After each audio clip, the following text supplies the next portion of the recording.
Are we beginning to see the end of remote work? That's the question that this article that I pulled this quote from in the Wall Street Journal talked about or asked. And it kind of went through step by step, the different statistics that look at what's happening in the remote work environment, and how that's really detached from what seems like many workers really want. And so I thought it'd be interesting to just kind of explore the idea of remote work and what that means from a managerial standpoint.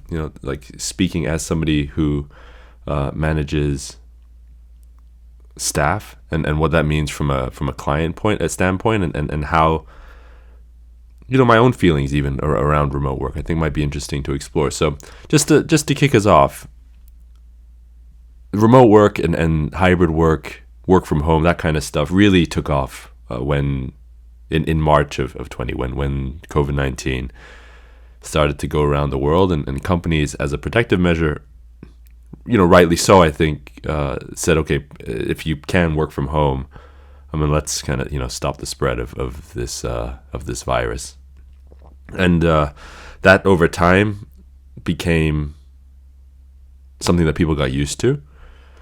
There are each year there's 4, 5, 6 million new grads that come out of school that got onboarded into a world where the only thing that they know is remote work. The same number of people, let's say, exited the workforce in the last 3 years, or a proportional number. So you've got this swath of the workforce that only knows remote work. We have staff members on our team that are exactly in this position. They've never worked in an office because they were onboarded into an environment where we were, trying to figure out how to navigate a global pandemic. And so, this kind of perspective, and of course there are conveniences, that come from working from home. I know a lot is said about commute times and things like that. And,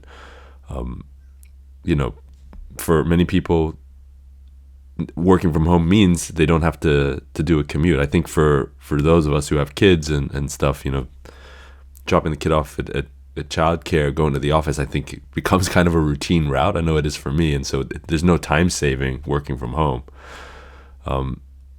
But I can understand if you haven't got kids, if you haven't got places to go, drop kids off at school, things like that. Then yeah, not having to go to the office and come back, I can see the time saving. But there's something to be said about being able to just have that time alone. I think there are qualities to the commute that are probably conducive to professional success. I've seen brain scans of individuals who sit, and then maybe like after a 20-minute walk, and you compare the two. I think I saw this on Twitter somewhere, and how active the brain gets when just from a 20-minute walk. And that's the kind of stuff that I think triggers great ideas. And think about, the ideas that you've probably had in the car. Just think, when you're just driving around and not thinking about anything, the ideas that you can come up with for work, for life. I think it's the same phenomenon that I think happens in the shower, right? Like most people have great ideas in the shower too. I think it's the same kind of thing, and you can trigger that same emotion or that same space in your mind when you're driving or doing a commute. Because it becomes routine, and you can think about other things while your body just does the thing that it usually does, get to work. So I think there are good things about a commute, but I also understand the time savings. But a bit of an aside there.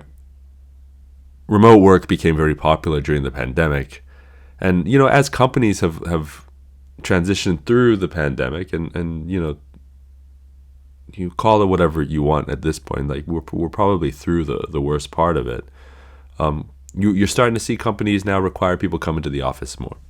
I think the standard ones that we saw early were banks and stuff. But recently, you're seeing companies like Disney demand that people come in, 2, 3, 4 days a week. And I think it's to tap into. I mentioned this very early in the pandemic, but for the creative functions, at least at our firm, it's very hard to do to get on the same page with creative. When you're doing it in a remote environment. Yeah, there are tools that have helped over the last few years, but there's nothing like being in the room with people and bouncing ideas off of each other. And I think companies like Disney, who lean heavily on creative, I mean, my goodness, the whole company is built on being a creative powerhouse. You can kind of understand that why their CEO Bob Iger wants people back into the office. But there's also this element that since really 2020, and you can call it causation, you can call it correlation, whatever you want to call it, but we have seen a dip in U.S. worker productivity quite dramatically since the start of the pandemic. And if you want to link that to remote work, fine. If you want to link that to other stressors, just being in a more stressful environment, fine. But it's definitely a factor in the reason why executives are calling their workers back into the office. We see it all the time with our clients. So knowing that the demand, there is a demand from corporate leadership to bring people back into the office, you can kind of understand the statistic that's on the screen right now, where remote jobs are about 1 in 10 or 1 in 10 jobs on LinkedIn are remote, and then it was 2 in 10 say in March of last year. So the number of job listings going up that are remote focused or hybrid focused is falling. And then the article goes in to talk about a couple of anecdotes or stories around individuals who want to remain hybrid, want to remain remote workers, and kind of the disconnect there, and what that means. Whether that means in the near future there's got to be a compromise, et cetera, et cetera. And I think I have a ton of conversations with executives, and I think I understand both sides of the coin. I understand the need to drive productivity, absolutely, and I also understand it's kind of nice to work from home. It's convenient. You can zip down for breakfast and lunch and stuff. I get it all. If I had it my way, my goodness, I would work 120 hours a week for 6 months of the year and then have 6 months off, to go travel the world and go live in other countries. But I'm well aware that that's not reality for what my firm needs, what our clients need, what my team members need from me. And I think that's kind of the part of the equation that gets lost in all of this is we can all be very self-centered or selfish around what we want out of our employee, our employer contract or our employee contract. We want it to be convenient for us, but companies rely on us as workers at the managerial level, really across the org chart, to develop and bring up the next generation or the next group of workers who are going to be the next generation of managers and leaders in the company. And if we're focused on ourselves and making our lives convenient as managers, as leaders, then we're really doing a disservice to everybody who's come into the organization or into the workforce over the last 3 to 4 years, because they're just not getting the face-to-face mentorship and attention that really all workers need, all staff members need to progress in their careers. I think of, I'm very fortunate. I've had great mentors and great leadership over the years. And I think of the best interactions, they're always in person, right? It's never, it's never really a phone call. It's when I think of the moments that have really been those catalysts for changing the way I think or changing the way I view something, I've seen it in action in the office. I saw the way somebody spoke to somebody and thought, that's how I'm going to do it. Even when I think about clients, right? Like my best interactions with clients are always in person. At for us at least, in consulting, at a client site, interacting with people, and I think you just can't get away from that. And I think this this disconnect between this desire for remote work, which is real.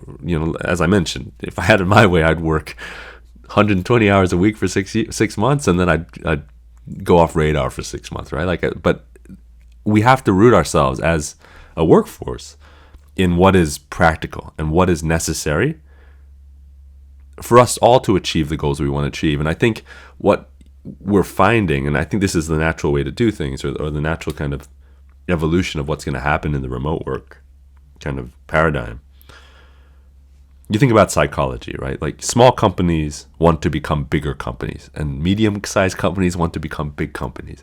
And so what are we all doing? We're all looking at the level above and saying, okay, what are they doing? And then that's what we're going to implement, because we want to be them, right? If you want to become a great athlete, you say, okay, what are they doing that has made them great? I'm going to try and mimic some of that so that hopefully I can become great. It's the same psychology, I think, in business. And so when these large organizations that are in the Wall Street Journal every single day are doing a bunch of layoffs and bringing down remote work and making sure people are going into the office, you're going to start to see that trickle down. And so this statistic on screen is just going to continue to fall. I think another really important point here is during the pandemic, where we all heard about the Great Resignation. I mean, that was a huge thing. Companies were doing whatever it took from a marketing standpoint, from an employer brand standpoint, to bring talent to the door. A great kind of anecdote that James brings up a lot is he saw one of the kind of major consulting firms, and on their Instagram or on their socials saying, okay, so and so is at the beach in Portugal on a Tuesday afternoon or whatever it was. And the reality is, right, like, yeah, they might be on the beach in Portugal one Tuesday of the year, but to build an employer brand around this idea that, yeah, if you join us, you're on the beach in Portugal on Tuesdays, that's just not real. And so this disconnect, I've seen it with our own clients recently, where there's a disconnect between what brought somebody to the door, and then if you re-survey the staff, 6, 12, 18 months down the road, that's just not the reason why they're there anymore. And I think that disconnect is what causes a lot of engagement issues. It causes a lot of employee experience issues.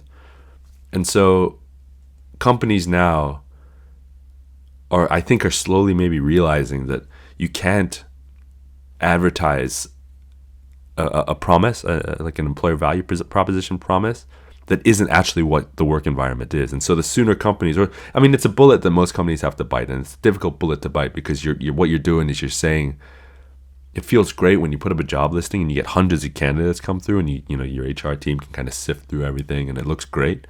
But what you really need to do to hire effectively is say, this is exactly what we are as an organization, and only attract, whether that's a tenth of what you used to get before, the right individuals to the door.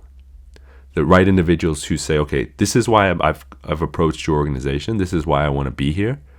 And this will still be why I'm here in 18 months, because this is actually what, the culture is here, or the arrangement is here. Law firms, for example,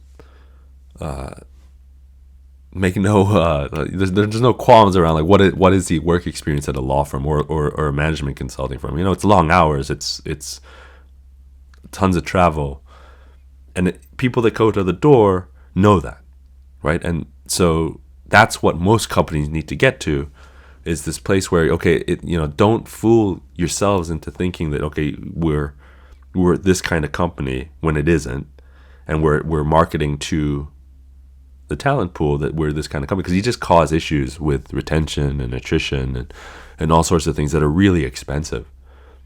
So I think, going back to kind of the stat on screen, this falling of the remote job openings on the job sites, I think is just kind of indicative of what companies are thinking about now, which is, yes, let's bring them back into the office, but let's also just get a little bit more real about what it means to work.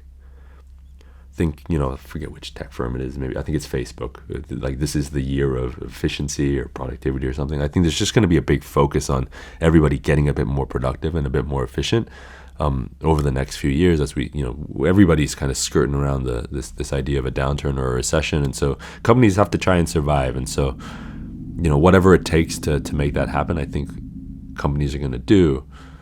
So, that said, I think the disconnect is driven by, when we think about our own needs ahead of, the collective. And I think, I get it.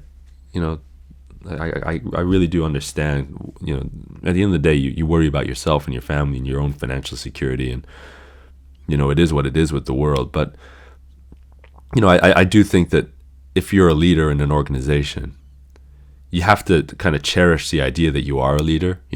Most people go through a career and only have half a dozen of kind of direct managers. And if you're in a position where you're managing someone, you got to kind of think of that responsibility as not sacred, but pretty important, because you're one of the few interactions in a career that individual's going to have. And so it's on you to do the best that you can do. And if you're saying, okay, well, I'm going to put myself ahead of everybody else and say, okay, I don't want to commute and I don't want to have to wear a shirt to go into the office every single day, then I think you're just doing a disservice, not only to yourself, but to everybody around you.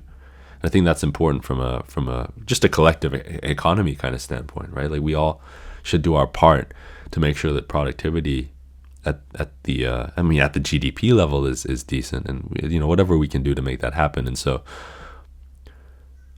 I caveat all that by saying I know why people like remote work. I know why, like, there's a large swath of the economy that needs to work from home, right? That if you can't afford childcare, then yes, you have to work from home, and I get it.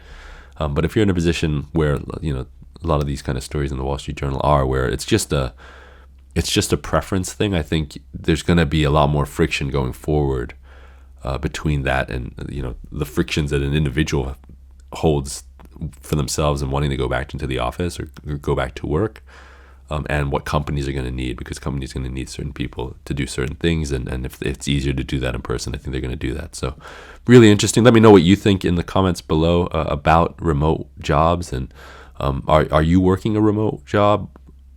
What are the benefits of it? Do you see any downsides of working that remote job in terms of your career progression over the last couple of years? We're very curious to know. Until next time.